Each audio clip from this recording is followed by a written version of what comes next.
Hello, good day mga boss. Joy ulit ng DIY Crips. So, ngayon, i-install na natin tong quick throttle na binili natin. Yan. So, doon pala sa mga nagtatanong kung saan ko nabili to, sa Lazada ko to binili. Search nyo lang aluminum quick throttle. Ang daming lalabas dyan. So, kayo nang bahalang mamili ng design. Yan, miski sa Shopee, search nyo yan, lalabas yan eh. Doon nga pala sa unboxing video natin noong nakaraan, hindi ko na pakita na ito palang cup dito sa dulo is removable. Yan. Yan. So just in case na yung bar end nyo is merong design, no? So pwede nyo tanggalin to. Or kung yung mga hand grip nyo is butas yung dulo tapos naglalagay kayo ng bar end, pwede to, no? Kasi removable naman yan.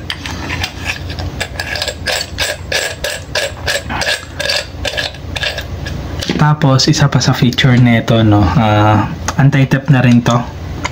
Tingnan nyo to. Tanggalin natin.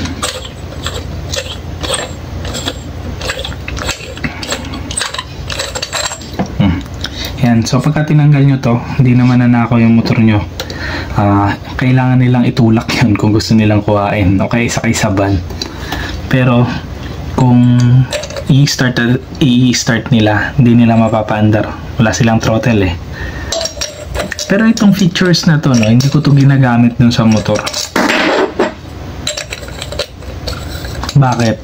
Kasi pagka nakalimutan yung tanggalin, yan, pagka nakalimutan yung tanggalin to, pwede kayong pagtripan sa parking, no, nakawin to. Kayo ang hindi makakaalis ngayon. Ayun ang magiging problema nyo dyan.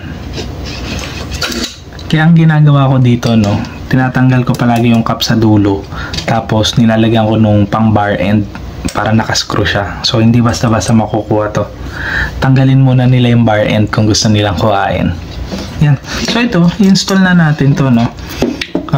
Doon sa NMAX V2, dalawa yung cable, pero isang cable lang yung gagamitin natin.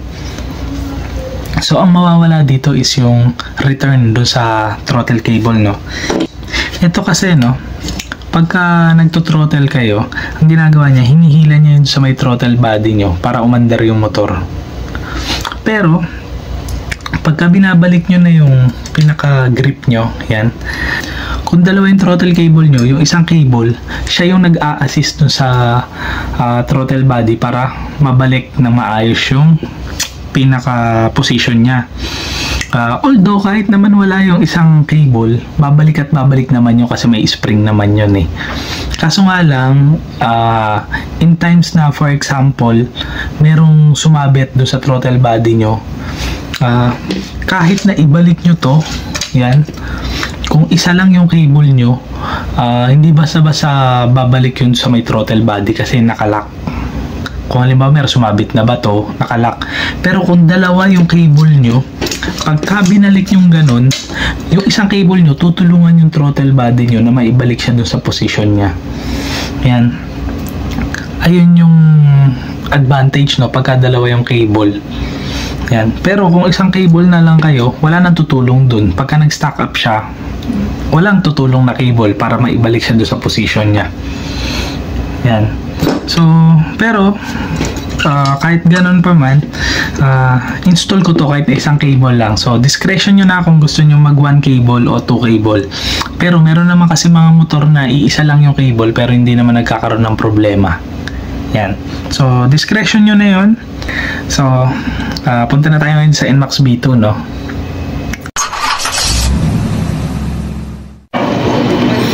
Di bale, ito yung current na quick throttle natin, no. Maganda siya kasi hindi nga siya kumukupas. Pero plano ko nang palitan ng single lang. So tatanggalin na natin yan mamaya. Tapos ito yung sa throttle body natin, no. Yan. So ang matitira na cable dyan is yung sa ibabaw kasi ayan yung pahila. Ayan yung pahila eh, oh. Yan. Yung sa ilalim kasi na cable, ayan naman yung pabalik, no, yung para sa return. Pero kahit nawala tong cable na to, babalik at babalik yan kasi may spring ito.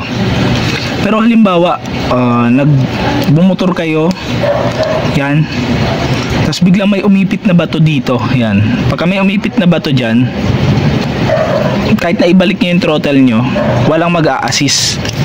Unlike yung meron kayong second na cable, pagka ibinalik nyo kasi yung sa throttle nyo, eto hihila to pabalik. So kahit na papano, meron tutulong dun sa pagbalik na itong pinaglalagyan ng throttle cable natin. Ayun yung disadvantage pagka nagbawas kayo ng throttle cable. So ito, tatanggalin ko na to. Tapos pagapang lang naman yan, tatanggalin ko na rin yan, kasi papalit ko na tong bago natin. Nakabit na natin yung pinaka quick throttle, no? Ayan, no? Ang ganda. Medyo mas malaki nga lang yung makukuha niyang space, kasi ito, tignan nyo, meron kang switch dito, meron ka pang quick throttle dito. So malapad siya, ganyan kalapad. Unlike sa previous quick throttle natin, ganito lang siya mismo talaga. Ito. Yan. Pero ito kasi meron pang ganito. So ang laki nung kinain niya, plus yung switch nyo, ganyan kalaki. Kaya kung makikita nyo, no, ayun. Pero walang issue naman yan. Lalagyan ko naman to ng bar end. Hindi ko nga lang itutulak yung bar end na sagad. Yan. Ngayon, ayusin ko na tong sa throttle cable. Tatanggalin ko na tong nakakabit ngayon. Papalitan ko ng single lang. Ayan, nakabit ko na yung single throttle cable natin. Ayan siya. Yung isa wala ng throttle cable. Yan, kung mapapansin nyo, no, sa ibabaw na lang meron. Para pagka hinila nyo, yan, under na yan. Ganun yan, ano.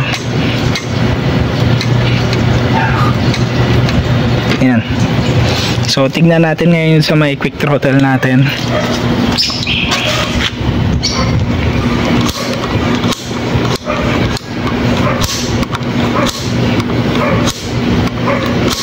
Kita nyo, bumabalik pa din.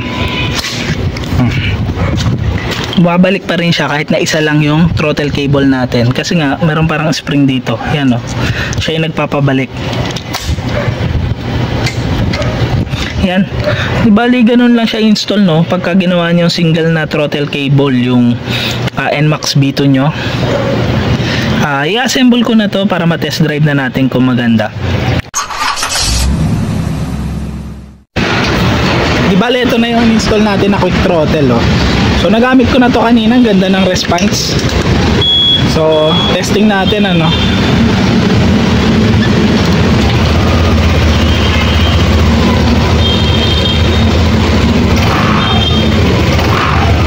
Kita nyo, yung pagkakabit ko ng quick throttle, yung unang ikot mo pa lang ng throttle, hinihila niya na agad yung pinaka cable. Ganyan kasi yung gusto ko sana, yung mabilis yung response. Ayan, no? Ayan. So ganun siya, no? So kahit na isa lang yung cable natin, bumabalik yan. Kasi merong spring yun, eh. Yun, eh. Isa pa. Yun lang, no? Tapusin na natin itong video na to. Ingat kayo lahat. Ride safe. God bless.